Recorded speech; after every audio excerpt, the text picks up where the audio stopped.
And we're going. Good. Nothing fancy, just put the thing down so Marissa, I'm in the frame. Okay. Let's take a look at what we're doing here. Everybody has a copy. This thing, well, I'll read.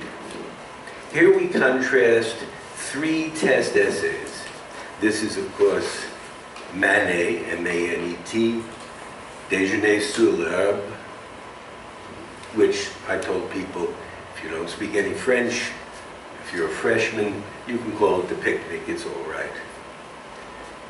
This is an advanced class for humanities majors, but this was designed for freshmen.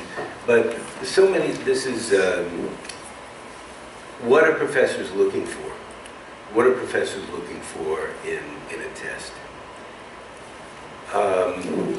So many people said, oh my God, I finally knew what I was supposed to be writing in my English course and my, my French course. This is what we're looking for in a written exam test. It's different from what we're looking for in an essay.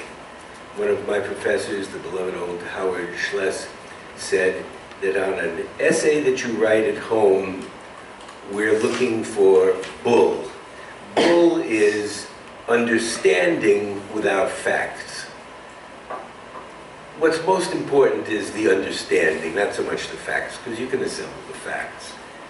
But on an essay that you take in class, Howard Schless used to say, we're looking for cow. Cow is facts without understanding. We know you're under pressure. I never mark anybody off for spelling on this kind of thing. And they're ghastly to read, but they're, by the time the stack is high as my knee. It's like reading as long as a Russian novel in handwriting, in your handwriting, Tia, so you can just imagine. And what, I'm talking here, what, you got questions? We're filming, but you want to get into the show? No, I actually have a genuine question at the final. I'm not trying to get into the show, I'm trying to ask you a question. Why don't you wait? All right, go ahead. Is the expectation that we're going to write all of this in 10 minutes? Yeah. Yeah. Okay, good question. What I will do is put this up, or something similar to this. Yeah, but that's one of the reasons, Hunter, that it doesn't have to be beautiful prose, it doesn't have to be good spelling. You're going for 3 hours writing as fast as you can. You try to put it together, but when you're stumped, put in other stuff. Put in anything you happen to know. Manet, born in 1835, or whatever you happen to know. Cow, as he said, understanding even, facts even without the understanding. May I continue? Thank you. So, here you have the secret. The secret. So here we have 3 test essays. I need some water or something. It's hot here today. 3 test essays contrasted, and they're marked according to what freshmen would do in a non-major course. So it's pretty generous marking. Let's look at it, though. What are we looking for? Here we contrast 3 test essays which discuss symbolism found in a few of Manet's paintings. You're writing fast under pressure. Spelling won't count. Display your mastery of the class discussion. This is what the professor's usually looking for. They know people didn't come to class, go to Wikipedia or some stupid thing online and try to plug in stuff they read the night before. No, we're not looking for that. You'd better display your mastery of the class discussion and all the technical terms, dates, names, anything you can come up with. You'll notice that the A paper has all that.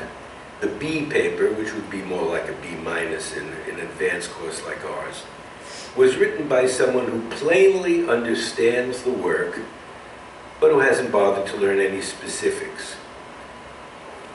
if you know the specifics and the terms, the snowball effect can start.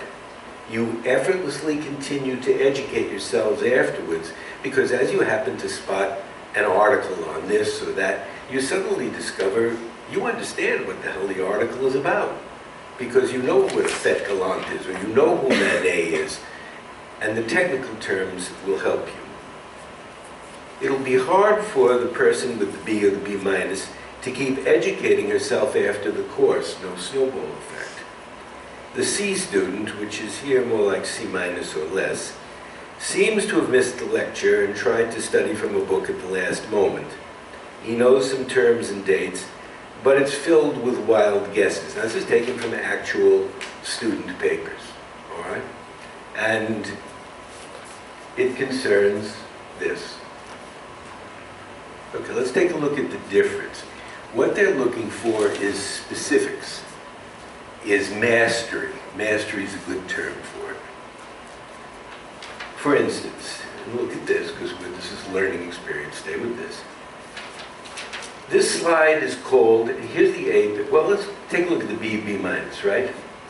This work of Manet we called in class The Picnic. Here, that model he always uses poses nude with a smirk on her face. Along with her are two students. The students are labeled as bohemians, technical term, while she is labeled as quiz-A, question mark, I think. Now, this person's been there, they got a general idea. In the A paper, we see the specifics and we see the real mastery. This slide is called Déjeuner sur l'herbe and was painted in 1863 by Manet during his La Vie Moderne phase, when he was inspired by his friend Baudelaire, who thought the most fascinating part of the Industrial Revolution was the new woman. In this picture, a young woman, a grisette, G-R-I-Z-E-T-T-E, but the other guy had been there, kind of remembered it. That was good. That, you know, that would be a B minus here. Grisette, or shop girl, is sitting with two bohemian men, another technical term, La Vie Bohème. You would understand why the opera is called that, bohemian life, beatnik life, hippie life. It almost appears to be a dream, since the woman is sitting naked with the two men in an open park. The scene, and this I love, the scene is of a fête galante, the amorous picnic outdoors. Goes back to Watteau. The model is his favorite, Victorine. Victorine Muren posed for this and many of the big pictures. His favorite model. Okay, so you get an idea of the specifics. Here, in the B, it says, a grisette plays the role of being a mistress of the schoolboys. She is a shop girl having a picnic with the students. Her face is full of pride. See, it's generally gets the idea, obviously was there, but doesn't really know. Doesn't really know. Model of a C paper, which in this class would be more like C minus or a D plus. Remember, what is that trick? These come from real student papers.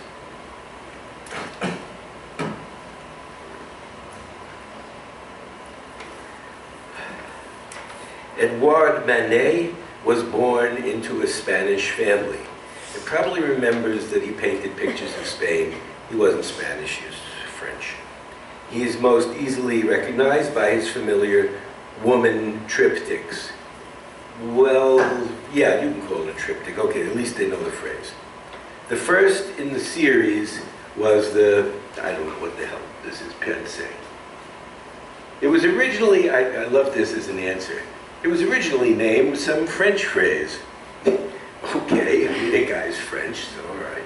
Well, maybe that's cool because he was Spanish, you know. Of some French phrase, but Rimet reigns to not contest, it means contrast, with a Monet painting of the same name. Actually knows that Monet, 2 years later, also painted a painting on this theme. Doesn't remember the details, but evidence that the guy came. This isn't a major in the department. There's not an art historian. Obviously, evidence that came to class, studied, showed up. See what I mean? There's very few of you these days who have any kind of arts education. However, now you remember there is in Olympia a cat. The next painting that was shown was Olympia. You might remember that in Olympia, 2 years later, there's a cat on the edge of the bed who is hissing like this, right? So now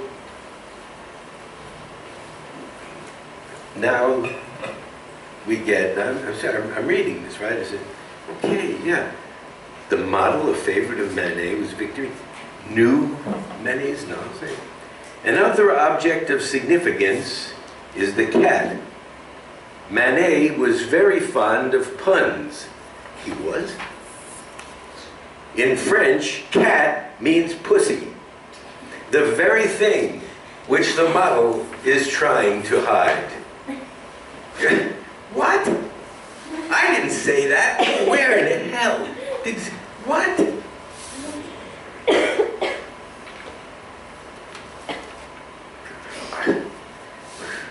It's not a bad joke. Yeah, remember the fourth critical moment. Do I value it for reasons that are purely personal? Well, obviously you're not going to fail the guy. I mean, he took a shot. I don't know. Anyway, it was, just writing like crazy. Yeah, so that's what I mean. It's a very long night reading these things. But even so, these were all passing grades. You might wonder, what is an F paper? You want to know? People say, well, what does an F paper sound like? You know what an F paper sound like? No joke. It sounds like this. You're reading along. And now I'm always Professor Leonard, right? It starts, you're reading along, this is the F paper. George, I will not dishonor the honesty of our relationship, George, by pretending that I came to class very often, or that I know what this painting is about. However, George, if you can find the good grace in your heart, I am committed to passing this course. Here is what I propose. And believe these F papers do sound like this. This summer, give me an incomplete. And this summer, we will meet somewhere downtown at a restaurant. We will order food and drink. We will drink, we will laugh, we will talk about life. This is quoting from memory, I'm not making this up. And at the end, you, George, may ask me any questions you wish about the Impressionists. And then, whatever grade you choose to give me, I will accept.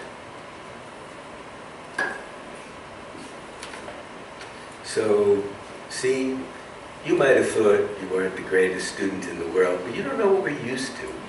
So that is what F papers sound like. All right. So compared to that, this wild guess about the pussy is inspired, you see? So we're very forgiving, especially when it's freshmen who've never taken an art history course before. All right, let's turn this thing off.